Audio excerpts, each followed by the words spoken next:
মানুষের ভুলগুলো আল্লাহ পড়ে দেখে ফেরেশতাদেরকে বলেন, ও আমার ফেরেশতারা শুনো শুনো, আমার বান্দা যদি কোনো নেক আমলের জন্য নিয়ত করে, যদি কোনো বাধার কারণে ওই নেক আমলটা আমার বান্দা না করতে পারে, তাহলে ওই ইখলাস নিয়তের কারণে আমার বান্দার আমল নামায় ওই নেক আমলের সওয়াবটা লেখা দাও। সুবহানাল্লাহ সুবহানাল্লাহ। আল্লাহ বলেন, ও আমার ফেরেশতারা, আমার বান্দা যদি কোনো গুনাহ করার জন্য নিয়ত করে, নিয়ত করার সঙ্গে সঙ্গে তুমি গুনাহটা লিখবা না। যতক্ষণ পর্যন্ত বান্দা গুনাহ না করবে ততক্ষণ পর্যন্ত আমার বান্দার আমল নামায় কোনো গুনাহ লিখবে না। সুবহানাল্লাহ। আল্লাহ জীবনের গুনাহগুলি মাফ করে দিবে। কার ভালোবাসায়? নবীর মোহাব্বতে, নবীর ভালোবাসায়। নবীকে কেমন ভালোবাসতে হবে? আল্লাহর নবী হাদিসের মধ্যে বলেন, লা ইউমিনু আহাদুকুম হাত্তা আকুনা আহাব্বা ইলাই মিন ওয়ালিদিহি ওয়া ওয়ালাদিহি ওয়ান নাসি আজমাইন। আল্লাহর নবী বলেন, ও আমার সাহাবীরা, ও উম্মতেরা, আমি নবীকে যদি নিজের জানের চাইতে, নিজের মালের চাইতে, নিজের সন্তান সন্ততির চাইতে, নিজের মা বাবার চাইতে বেশি মোহাব্বত করতে না পারো, তাহলে মনে রাখবা পরিপূর্ণ মুমিন, পরিপূর্ণ ঈমানওয়ালা হতে পারবে না। যদি পরিপূর্ণ ঈমানওয়ালা হতে পারো, যদি পরিপূর্ণ ঈমানদার হতে চাও, তাহলে নবীকে নিজের জানের চাইতে বেশি মোহাব্বত করতে হবে। নিজের ছেলে মেয়ে, স্ত্রী, মা বাবা সব কিছুর চাইতে বেশি মোহাব্বত করতে হবে। কথা ঠিক কিনা বলেন? নবীকে সবার চাইতে বেশি মোহাব্বত করতে হবে। কথার কথা, একবার হযরত উমর রাদিয়াল্লাহু আনহুকে আল্লাহ রাসূল জিজ্ঞেস করলেন, উমর, আমাকে তুমি কেমন মোহাব্বত করো? হযরত উমর রাদিয়াল্লাহু আনহু বলতেছে, ইয়া রাসূলুল্লাহ, ইয়া হাবিবাল্লাহ, আমি আপনাকে দুনিয়ার সব চাইতে বেশি মোহাব্বত করি।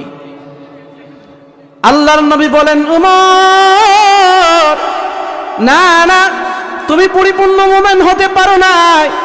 হ্যাঁ উমর, যতক্ষণ পর্যন্ত তোমার জানের চাইতে, তোমার মালার চাইতে, তোমার মা বাবা এবং তোমার স্ত্রী সন্তান, তোমার জীবনের সব কিছুর চাইতে যতক্ষণ পর্যন্ত আমি নবীকে বেশি মোহাব্বত না করবা, ততক্ষণ পর্যন্ত তুমি পরিপূর্ণ ঈমানদার হতে পারবে না।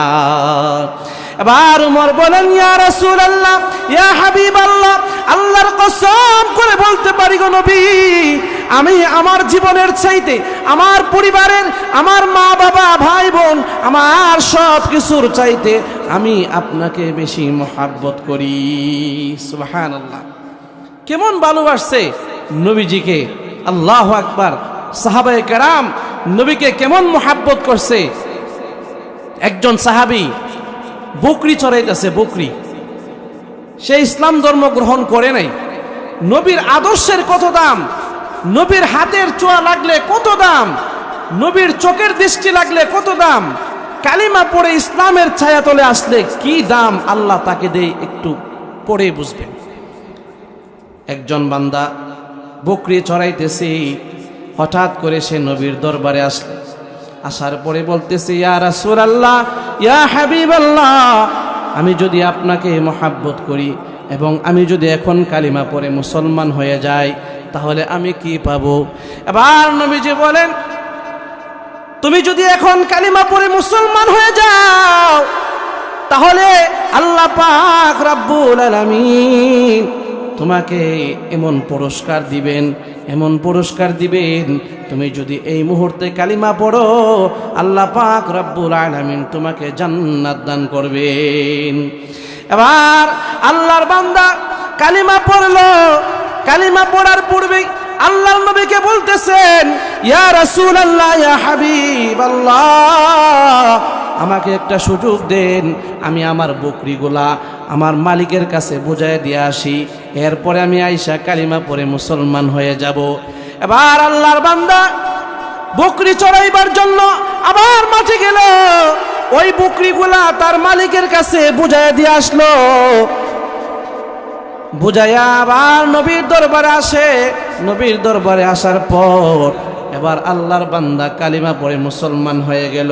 মুসলমান হওয়ার পর কিছুক্ষণ পরে আল্লাহর নবী সাহাবীদেরকে নিয়ে যুদ্ধের ময়দানে শরীক হয়ে গেলেন।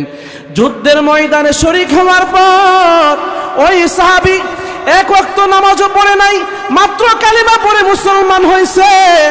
এক ওয়াক্ত নামাজও পড়ে নাই, রমজানের একটা রোজাও সে রাখার সুযোগ হয় নাই, দৌড়াইয়া যুদ্ধের ময়দানে চলে গেছে।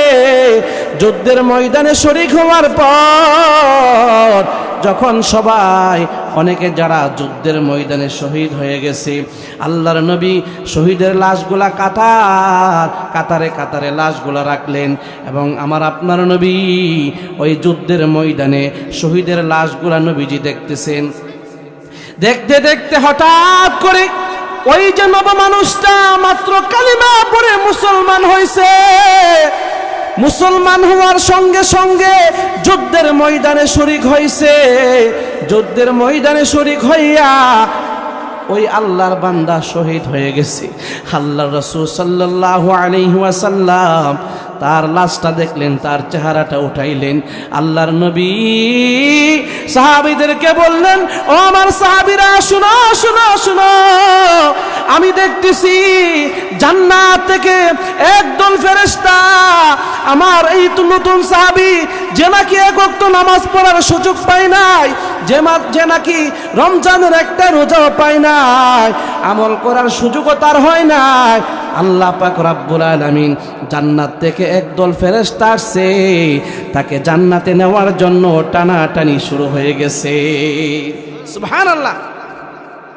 মাত্র নবীজির হাতে হাত রেখে কালিমা পড়ছে, পড়ার সঙ্গে সঙ্গে আল্লাহর কাছে তার মর্যাদা কেমন বেড়ে গেছে। সুবহানাল্লাহ।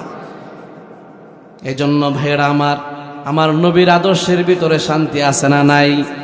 আমার নবীর মহাব্বতের ভিতরে শান্তি আছে। যার অন্তরে নবীর মহাব্বত থাকবে সে কোনোদিন নামাজ ছাড়বে না। যার অন্তরে নবীর মহাব্বত থাকবে সে কখনো কোনোদিন সুদের টাকা গ্রহণ করবে না, সে কোনোদিন ঘুষের টাকা গ্রহণ করবে না। যার অন্তরে নবীর মহাব্বত আছে সে কখনো অবৈধ পয়সা উপার্জন করবে না। যার অন্তরে নবীর মহাব্বত আছে সে কোনোদিন আলেমদের সাথে বিরোধিতা করবে না। যার অন্তরে নবীর মহাব্বত আছে তার অন্তরে কোনোদিন অহংকার থাকবে না। যার অন্তরে নবীর মহাব্বত আছে এই দেশে যদি আমার আপনার কলিজার টুকরা, আমার আপনার জীবনের সবচাইতে প্রিয় মানুষ আল্লাহর নবী রাহমাতাল লিল আলামিনকে যদি কোনো মানুষ, কোনো নাস্তিক আমার নবীকে যদি অপমান করে, আমার নবীর আদর্শকে নিয়ে যদি চিনিমিনি খেলে, তাহলে যার অন্তরে নবীর মহাব্বত আছে ওই মুসলমান কোনোদিন সহ্য করতে পারবে না। আল্লাহর নবী বলেন, শুধু আমাকে মহাব্বত করলে হবে না, আল উলামা ওয়ারাসাতুল আম্বিয়া, শুধু আমাকে মহাব্বত করলে হবে না, মুসলমান সমাজের আলেম যারা হবে তারা হলো আমি নবীর ওয়ারেস, তারা হলো আমি নবীর পরিবার। আমাকে তোমরা কষ্ট দিও না, আমাকে কষ্ট দিও না। বলতে পারেন নবীজি তো এখন নাই, তাহলে নবীকে কিভাবে কষ্ট দেওয়া হবে? আল্লাহর নবী বলেন, আল উলামা ওয়ারাসাতুল আম্বিয়া, বর্তমান জামানায় আলেমদের মনে কোনোদিন আঘাত দিও না, আলেমদেরকে কষ্ট দিও না, আলেমদের পিছনে চক্রান্ত করিও না। আরেকজন হক্কানি আলেমকে যদি আঘাত করা হয় তাহলে সেই আঘাতটা আলেম পর্যন্ত থাকে না, সেই আঘাতটা আমি নবীর কলিজায় লাগে। নাউজুবিল্লাহ। এই জন্য আমার ভাইয়েরা, মুসলমান নবীর উম্মত, আল্লাহর নবীকে ভালোবাসতে হবে। আল্লাহর নবীকে আমরা কেন ভালোবাসবো না? আমার জীবনের সবচাইতে প্রিয় মানুষ যদি আল্লাহর নবী না হয়, তাহলে একটু বলুন তো দেখি, আপনি যখন মরার পরে হাসরের মাঠে উঠবেন, তাহলে নবী ছাড়া কেউ আপনাকে সুপারিশ করবেনি, কেউ সুপারিশ করবে না। আমার নবী মায়ার নবী রাহমাতাল লিল আলামিন, ওয়া মা আরসালনাকা ইল্লা রাহমাতাল লিল আলামিন। আমার নবী হলেন রাহমাতাল লিল আলামিন, আমার নবী ইমামুল মুরসালিন, আমার নবী শফিউল মুজনাবিন, আমার নবী রাহমাতাল লিল আলামিন। ওই কিয়ামতের কঠিন ময়দানে আপনি যখন বিপদে পড়ে যাবেন, যে কথা বলতেছিলাম, আল্লাহ পাক রব্বুল আলামিন আমার আপনার নবীকে রহমত বানিয়ে দুনিয়াতে পাঠিয়েছেন, কথা ঠিক কিনা? কারণ আমার আপনার নবীকে আমরা কেন ভালোবাসবো না? কিয়ামতের কঠিন ময়দানে আপনার মা বাবা আপনার জন্য সুপারিশ করতে পারবে না, সন্তান মা বাবার জন্য সুপারিশ করতে পারবে না, বন্ধু বন্ধুর জন্য সুপারিশ করবে না, একমাত্র সবাই ইয়া নাফসি ইয়া নাফসি বলে চিৎকার করবে। সমস্ত নবীরা পর্যন্ত ইয়া নাফসি বলবে, একমাত্র আমার আপনার হাবিব, আমার আপনার কলিজার টুকরা মুহাম্মাদুর রাসূলুল্লাহ সাল্লাল্লাহু আলাইহি ওয়াসাল্লাম কিয়ামতের ময়দানে ইয়া নাফসি বলবে না, ইয়া নাফসি বলবে না। আমার আপনার নবী ইয়া উম্মতি বলবে, হে আমার উম্মত, আমার উম্মত। আল্লাহ বলবেন, নবী গো আপনি কেন কান্দেন? সেজদার মধ্যে আপনি পড়ে আছেন, আপনি শুধু ইয়া উম্মতি বলেন। আমার আপনার নবী বলবে, আল্লাহ আমাকে আপনি দুজাহানের বাদশা বানায়া পাঠাইলেন, রাহমাতাল লিল আলামিন বানায়া পাঠাইলেন। আমি নবী পশুর জন্য রহমত, আমি নবী মানুষের জন্য রহমত, আমি নবী গুরুর জন্য রহমত, আমি নবী সমস্ত পৃথিবীর জন্য রহমত। আজকে আমি নবী হাসরের মাঠে আমার চোখের সামনে আমার উম্মতগুলি জাহান্নামে যাবে গো নবী, আমার নবীগুলো আমার উম্মতগুলা জাহান্নামে যাবে। আমি নবী হইয়া কখনো এটা সহ্য করতে পারবো না। আল্লাহ আমার উম্মতদেরকে মাফ করে দাও, আমার উম্মতদেরকে মাফ করে দাও। এবার আল্লাহ বলবেন, নবী মাথা উঠান, টেনশন করবেন না, নবী মাথা উঠান। ও নবী, আমি আপনার দরখাস্ত মঞ্জুর করে নিব গো নবী, আপনাকে জিজ্ঞাসা না করে আপনার একটা উম্মতকেও আমি জাহান্নামে দেব না। এবার আমার আপনার নবী হাউজে কাউসারের পাশে যাবেন, সেখানে গিয়া ডাকবেন, আমার উম্মতেরা আসো, আমার উম্মতেরা আসো, আমি তোমাদেরকে হাউজে কাউসারের পানি পান করাবো। যেই হাউজে কাউসারের পানি, এক ফোঁটা পানির মধ্যে আল্লাহ এত সুন্দর নিয়ামত দিয়েছেন, কোন মানুষ যদি এক ফোঁটা হাউজে কাউসারের পানি একবার পান করে 50,000 বছর পর্যন্ত তার কোনোদিন পানির পিপাসা হবে না। সুবহানাল্লাহ। আমার নবীকে হাউজে কাউসার দেওয়া হয়েছে। আমার নবী হাসরের মাঠে সুপারিশ করবেন, কাদের জন্য? আমার নবী ডাকবেন, আসো আমি তোমাদেরকে হাউজে কাউসারের পানি পান করাবো। আমার নবীর ডাক শুনে সমস্ত উম্মতদের আসবে, নারী পুরুষ সবাই আসবে, কিন্তু ফেরেশতারা হাউজে কাউসারের সামনে পর্দা রেখে দিবেন, একটা পর্দা দিয়ে দিবেন। আমার নবী বলবেন, ও ফেরেশতারা, হাউজে কাউসারের সামনে তুমি পর্দা দিলা কেন? আর ফেরেশতারা বলবে, ইয়া রাসূলুল্লাহ, ইয়া হাবিবাল্লাহ, আপনি কাকে ডাকতেছেন? আপনি কাকে হাউজে কাউসারের পানি পান করাবেন? ওই যে আপনার উম্মতেরা আসতেছে দৌড়াইয়া, কোনো উপায় না পাইয়া আপনার কাছে আসতেছে গো নবী। এরা তো আপনার কথা শুনে নাই, এরা আপনার আদর্শ মানে নাই, এরা নামাজ পড়ে নাই, এরা রোজা রাখে নাই, আপনার সুন্নতের কোনো দাম এরা দেয় নাই। ওগো নবী, আপনি এদেরকে হাউজে কাউসারের পানি কেন পান করাবেন? এবার আমার আপনার নবী বলবেন, সুহকান লিমান গায়্যারা বাদি, দূর হয়ে যাও। আমার নবীর আদর্শে তোমরা জীবন কাটাও নাই, আমি নবীর আদর্শ তোমরা দুনিয়াতে মানো নাই। এজন্য আজকে কিয়ামতের কঠিন ময়দানে আমি নবীর কাছ থেকে কোনো সুপারিশ পাবে না, আমি হাউজে কাউসারের পানি তোমাদেরকে পান করাবো না। কাদেরকে আল্লাহ তাআলা হাউজে কাউসারের পানি পান করাবেন? যেই সমস্ত উম্মতেরা দুনিয়ার জমিনে নবীকে মহব্বত করছে, নবীর আদর্শকে মহব্বত করছে, নবীর ওয়ারিসদেরকে মহব্বত করছে, কিয়ামতের ময়দানে আল্লাহর নবী তাদেরকে হাউজে কাউসারের পানি পান করাবেন। সুবহানাল্লাহ। আমার আপনার নবীকে কেমনে মোহাব্বত করবেন, মোহাব্বত করার তরিকা কি, মোহাব্বত করার মাধ্যম কি, সেটাও তো জানতে হবে। বলে হুজুর এখন তো নবীজি নাই, তো নবীকে আমরা কিভাবে মোহাব্বত করব? হ্যাঁ, নবীকে মোহাব্বত করার মাধ্যমও আমার নবী বলে দিয়ে গেছে। আজকের আলোচনা দ্বারা আমরা বুঝতে পারলাম যে আল্লাহকে ভালোবাসতে হলে নবীকে ভালোবাসতে হবে, আর নবীকে ভালোবাসতে হলে কি করতে হবে সেটা জানার দরকার আছে না নাই? হ্যাঁ, সেটাও নবীজি বলে দিয়েছেন, মান আহাব্বা সুন্নতি ফাকাদ আহাব্বানি ওয়া মান আহাব্বানি কানা মাই ফিল জান্নাহ।